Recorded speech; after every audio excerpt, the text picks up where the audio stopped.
Bom, vamos continuar a nossa rodada de entrevistas. Ouvi mais uma vez o neurologista Eduardo Faverê. Ele foi um dos primeiros a prescrever cannabis medicinal no país. Tarefa nada fácil, já que a gente está vendo que é um assunto que é rodeado de muito preconceito. Mas ele conta pra gente como tudo começou e por que ele continua estudando as propriedades medicinais da maconha. Olha só. Eu tive o privilégio também, os sofrimentos, né, de ser pioneiro nessa área do uso medicinal da cannabis aqui no Brasil, né? Na verdade, tudo começou com o movimento das mães, né? Eu já era uma referência para a epilepsia aqui no estado do Rio de Janeiro. E então um grupo de mães, né?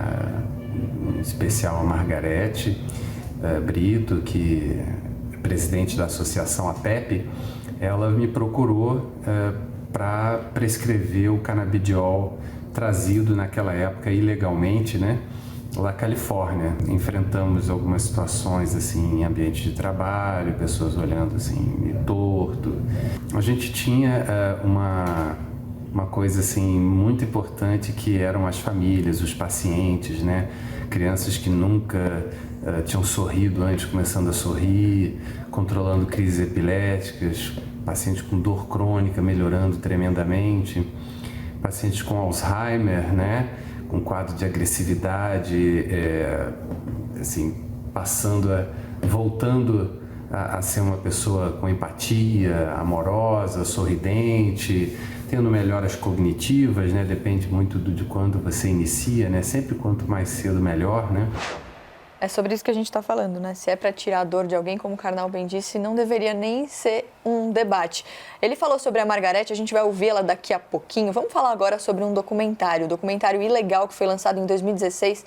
Ele gira em torno dessa discussão sobre o uso de cannabis medicinal. O filme foi dirigido pelo Rafael Eriksen e pelo Tarso Araújo. Também mostra as dificuldades que muitos pacientes enfrentam para ter acesso a esses medicamentos, o processo para adquirir uma autorização para cultivar, produzir, portar produtos à base de cannabis é longo, sem contar que esse debate ainda não avançou muito no Brasil, principalmente por causa do preconceito e da desinformação. A gente vai falar sobre essa questão aqui no Brasil, entender se ainda falta muito para a gente avançar daqui a pouquinho, mas agora vamos ouvir a Margarete, que foi citada ali pelo Eduardo. Ela é coordenadora executiva da APEP, que é uma associação de pacientes e familiares que fazem uso medicinal da cannabis. Ela compartilha como foi a batalha dela pelo direito ao tratamento da doença da filha com produtos à base de cannabis. Olha só. A minha primeira filha, Sofia Langenbach, nasceu com uma síndrome genética rara chamada CDKL5, que, dentre outras coisas, ela tem muitas convulsões. Em 2013, na busca da maior qualidade de vida para a Sofia, nós encontramos a cannabis como uma ferramenta terapêutica. Só que nessa época ainda era considerado tráfico internacional. Mas mesmo assim nós trouxemos, falamos com outras famílias. E nessa época nós não tínhamos nenhuma informação, não havia nenhum médico que soubesse mais a fundo prescrever dose, efeito colateral. Então essas famílias começaram a perceber mudanças incríveis no controle de convulsão e nasceu uma luta que foi documentada pelo Ilegal A Vida Não Espera em 2014, 2015. E de lá para cá muitas coisas aconteceram e hoje a grande luta é pelo direito de cultivar, é pelo direito individual e coletivo dessas pessoas poderem fazer o seu próprio remédio.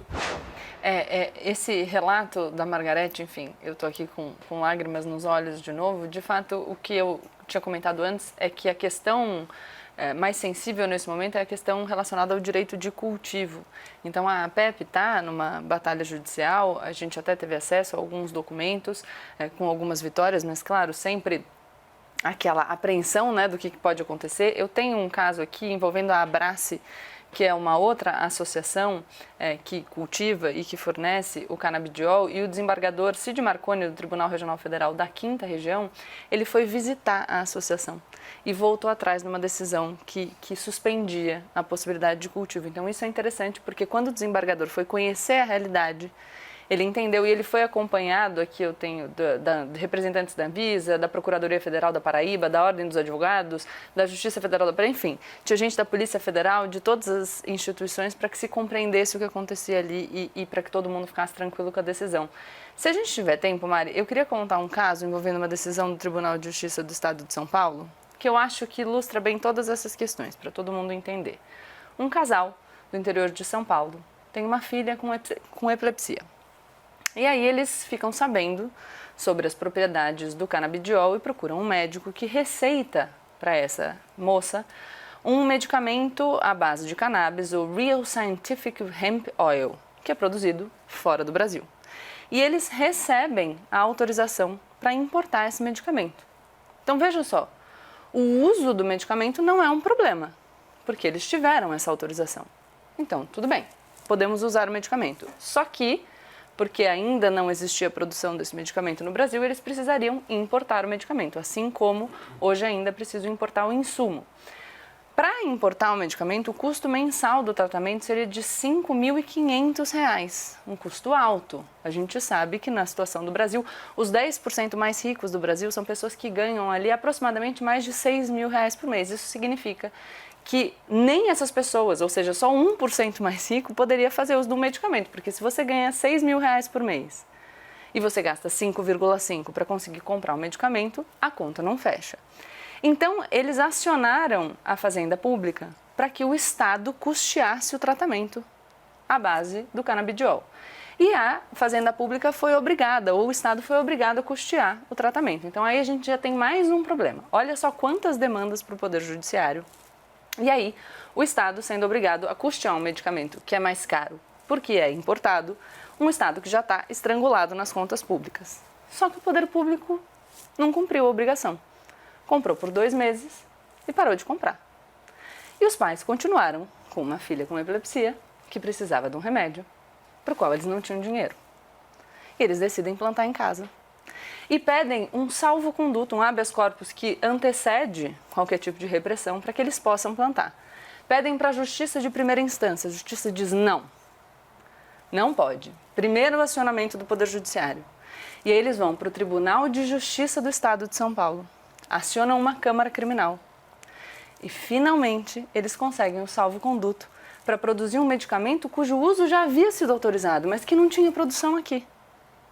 Então, todo esse processo para que essa criança possa se medicar. E eu queria aqui dizer que o relator desse caso aqui, o relator que concedeu a autorização para que essa família possa produzir o canabidiol e medicar sua filha é o desembargador Ricardo Salles Júnior, do Tribunal de Justiça do Estado de São Paulo, que foi meu chefe quando eu fui estagiária do Ministério Público do Estado. Então, já fica aqui um parabéns por essa decisão. Fiquei muito feliz, doutor Ricardo, quando eu vi o seu nome na decisão.